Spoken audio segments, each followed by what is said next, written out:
Hello friends, welcome back to our channel. അപ്പോൾ നമ്മുടെ പുതിയൊരു വീഡിയോയിലോട്ട് എല്ലാവർക്കും സ്വാഗതം. ഒരു കുഞ്ഞ് ക്രിസ്മസ് ക്രാഫ്റ്റ് വീഡിയോ ആയിട്ടാണ് ഇന്ന് വന്നിരിക്കുന്നത്. അപ്പോൾ എല്ലാവർക്കും ഇഷ്ടപ്പെടുന്ന വീഡിയോ എന്ന് വിചാരിക്കുന്നു. അപ്പോൾ നമുക്ക് വീഡിയോ കണ്ടാലോ.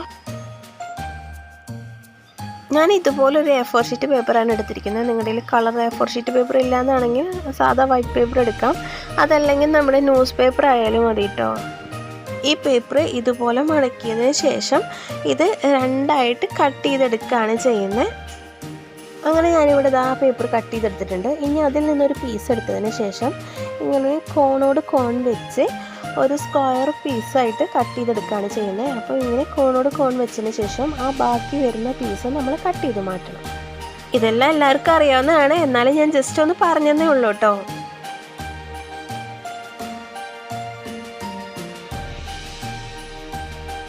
അങ്ങനെ തന്നെ ഞാൻ ആ ഭാഗം കട്ട് ചെയ്ത് കളഞ്ഞിട്ടുണ്ട്. ഇനി നമ്മൾ ചെയ്യുന്നത് ഇതിൻ്റെ ഈ ഒരു ഭാഗം ആ കോണിലോട്ട് മടക്കിയെടുക്കുകയാണ് ചെയ്യുന്നത്. അപ്പോൾ അപ്പുറത്തെ രണ്ട് സൈഡും ഒപ്പം ആവാനായിട്ട് നോക്കണം കേട്ടോ. ഇതിങ്ങനെ ചിലപ്പോൾ പറയുമ്പോൾ നിങ്ങൾക്ക് മനസ്സിലാവണമെന്നില്ല, വീഡിയോയിൽ കാണുന്ന പോലെ അത് മടക്കിയെടുത്താൽ മതി. സിമ്പിളായിട്ട് എല്ലാവർക്കും ചെയ്യാൻ പറ്റുന്നതാണ് കേട്ടോ.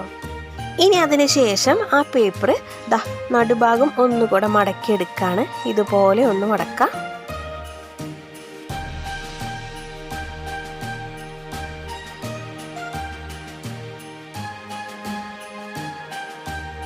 ഇനി ഈ പേപ്പർ നമ്മൾ ഒന്നുകൂടെ മടക്കാണ്. അപ്പോൾ ഇത് മൊത്തം നമ്മൾ 4 തവണ മടക്കിയിട്ടുണ്ട്. അത് ആ പേപ്പർ തുറക്കുമ്പോൾ തന്നെ നമുക്ക് അറിയാൻ പറ്റും. കണ്ടോ, 4 തവണ ഞാൻ മടക്കിയിട്ടുണ്ട്.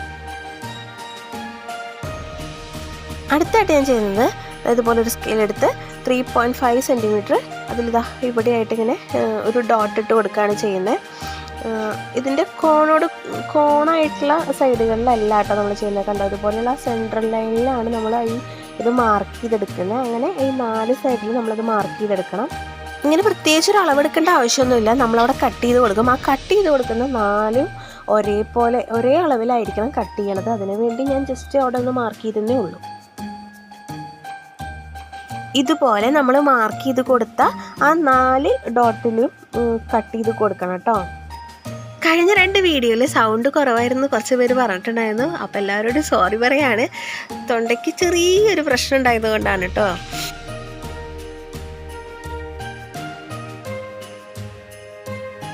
അങ്ങനെ ഞാനിതിൻ്റെ 4 സൈഡും കട്ട് ചെയ്ത് കഴിഞ്ഞിട്ടുണ്ട്. കണ്ടോ, ഇപ്പോൾ നിങ്ങൾക്ക് തന്നെ കാണാൻ പറ്റും, ഇത് ഒരേ അളവിലാണ് നിൽക്കുന്നത്. ഇനി നമ്മളിത് എന്താ ചെയ്യുന്നതെന്ന് വെച്ചാൽ ഈ കട്ട് ചെയ്ത് കൊടുത്ത ആ ഒരു സൈഡിൽ നിന്നും ആ കോൺ ആയിട്ട് നിൽക്കുന്ന ഭാഗത്തോട്ട് നമ്മൾ ഇത് ഇങ്ങനെ മടക്കാണ്. കണ്ടോ, ഇതുപോലെ അങ്ങ് മടക്കി കൊടുക്കാം. ഇങ്ങനെ മടക്കി കൊടുക്കുമ്പോൾ അതിൻ്റെ ആ തുമ്പുണ്ടല്ലോ അത് കറക്റ്റായിട്ട് നിൽക്കാനായിട്ട് നോക്കണം കേട്ടോ. പേപ്പർ ആയതുകൊണ്ട് തന്നെ ഒരുപാട് ബലം പിടിച്ച് മടക്കി കഴിഞ്ഞാൽ ചിലപ്പോൾ കീറിപ്പോകാനുള്ള ചാൻസ് ഉണ്ട്. അപ്പോൾ ഈ ഒരു ഭാഗത്തെത്തുമ്പോൾ ഒന്ന് പതുക്കെ ഒന്ന് ചെയ്യാനായിട്ട് നോക്കുക, അല്ലെങ്കിൽ ചിലപ്പോൾ നമ്മൾ ആ അളവ് വെച്ചതൊക്കെ അങ്ങ് കീറി നീങ്ങിപ്പോകാനൊക്കെ സാധ്യതയുണ്ട്. ആരെങ്കിലും നമ്മുടെ ചാനൽ സബ്സ്ക്രൈബ് ചെയ്യാൻ മറന്നു പോയിട്ടുണ്ടെങ്കിൽ ഒന്ന് സബ്സ്ക്രൈബ് ചെയ്തേക്കണേ. സബ്സ്ക്രൈബ് ചെയ്യുമ്പോൾ തൊട്ടടുത്തുള്ള ബെല്ലൈക്കനും കൂടി ഒന്ന് എനേബിൾ ചെയ്ത് കൊടുത്തേക്കണേ. കുഞ്ഞ് റിക്വസ്റ്റാണ് കേട്ടോ. കൂടാതെ വീഡിയോ ഇഷ്ടപ്പെട്ട് കഴിഞ്ഞാൽ ലൈക്ക് ചെയ്യാനും ഷെയർ ചെയ്യാനും മറക്കല്ലേ. അതുപോലെ തന്നെ വീഡിയോയെ കുറിച്ചുള്ള നിങ്ങളുടെ അഭിപ്രായങ്ങൾ കമൻ്റായിട്ട് അറിയിക്കണം കേട്ടോ. അങ്ങനെ ഈ പേപ്പറിൻ്റെ 4 സൈഡ് ഞാൻ മടക്കി എടുത്തിട്ടുണ്ട്. കണ്ടോ, ഇതുപോലെ അങ്ങ് മടക്കി എടുത്തിട്ടുണ്ട്. ഇനി നമ്മൾ ഇത് ഗമ്മ് തേച്ച് സ്റ്റിക്ക് ചെയ്തെടുക്കുകയാണ് ചെയ്യുന്നത്. അതിനു വേണ്ടി ഞാൻ ഇതിൻ്റെ ഒരു സൈഡിൽ ഗമ്മ് തേച്ച് കൊടുക്കുന്നുണ്ട്. എന്നിട്ട് ആ പേപ്പറിൻ്റെ അപ്പുറത്തെ സൈഡ് അതിൻ്റെ മുകളിലോട്ട് മുഴുവനായിട്ട് വെച്ച് കൊടുക്കുകയാണ് ചെയ്യുന്നത്. കണ്ടോ, ഇതുപോലെ അങ്ങ് വെച്ച് കൊടുത്തേക്കണം. ഇതുപോലെ തന്നെ ഈ എല്ലാ ഭാഗങ്ങളും നമുക്ക് ഒട്ടിച്ചെടുക്കണം കേട്ടോ.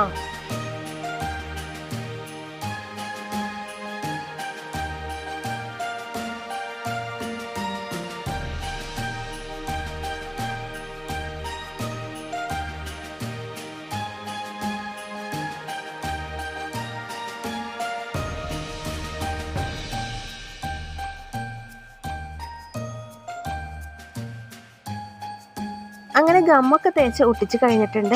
ഇപ്പോൾ കണ്ടോ, നമ്മുടെ സ്റ്റാറിൻ്റെ ഒരു സൈഡ് ഇവിടെ റെഡി ആയിട്ടുണ്ട്. ഇനി ഇതുപോലെ തന്നെ നേരത്തെ നമ്മൾ കട്ട് ചെയ്ത് മാറ്റി വെച്ചിട്ടുണ്ടായിരുന്ന ആ പേപ്പർ കൊണ്ട് ഒരെണ്ണം കൂടി ഉണ്ടാക്കണം കേട്ടോ. അങ്ങനെ ഞാനിവിടെ 2 സ്റ്റാർ ഉണ്ടാക്കി എടുത്തിട്ടുണ്ട്. ഇനി നമ്മൾ ഗമ്മ് വെച്ച് ഇത് രണ്ടും കൂടെ ഒന്ന് സ്റ്റിക്ക് ചെയ്തെടുക്കാൻ കേട്ടോ. അതിനെ ഇവിടെ ഇങ്ങനെ ചെറുതായിട്ടൊന്ന് ഗമ്മ് തേച്ച് കൊടുത്താൽ മതി. എന്നിട്ട് ഇതുപോലെ അങ്ങ് അതിൽ വെച്ച് കൊടുക്കാം. പെട്ടെന്ന് തന്നെ നമുക്ക് അത് സ്റ്റിക്കായി കിട്ടും. പേപ്പറാണല്ലോ, അതുകൊണ്ട് തന്നെ പെട്ടെന്ന് അത് സ്റ്റിക്കായി കിട്ടും. നല്ല ഭംഗിയില്ലേ ഈ കുഞ്ഞ് സ്റ്റാർ കാണാനായിട്ട്? ഇതുപോലെ പലതരം കളർ പേപ്പറുകൾ ഉപയോഗിച്ചിട്ട് നമുക്കും സ്റ്റാറുകൾ ഉണ്ടാക്കിയെടുക്കാനായിട്ട് പറ്റും. അപ്പോൾ ക്രിസ്മസ് ട്രീയിലൊക്കെ ഇതുപോലെയുള്ള പല കളറിലുള്ള സ്റ്റാറുകളൊക്കെ ഇട്ട് നല്ല രസമായിരിക്കില്ലേ കാണാനായിട്ട്? അപ്പോൾ എല്ലാവരും ഒന്ന് ട്രൈ ചെയ്ത് നോക്കണം കേട്ടോ. സാധാ A4 ഷീറ്റ് പേപ്പർ വെച്ചിട്ടുണ്ടാക്കിയ സ്റ്റാറാണ് കേട്ടോ, വൈറ്റ് കളറ്. ഇതുപോലെ തന്നെ നമുക്ക് ന്യൂസ് പേപ്പർ വെച്ചിട്ടായാലും ഉണ്ടാക്കാനായിട്ട് പറ്റും. അപ്പോൾ എല്ലാവരും ഒന്ന് ട്രൈ ചെയ്ത് നോക്കണം കേട്ടോ. അപ്പോൾ വീഡിയോ ഇഷ്ടപ്പെട്ട് കഴിഞ്ഞാൽ ലൈക്ക് ചെയ്യാനും ഷെയർ ചെയ്യാനും സബ്സ്ക്രൈബ് ചെയ്യാനും മറക്കല്ലേ. വീഡിയോയെക്കുറിച്ചുള്ള അഭിപ്രായങ്ങൾ കമൻ്റായിട്ട് അറിയിക്കണം കേട്ടോ. അപ്പോൾ അടുത്തൊരു വീഡിയോ ആയിട്ട് കാണുന്നവർക്ക് എല്ലാവർക്കും Tata bye bye. Thanks for watching.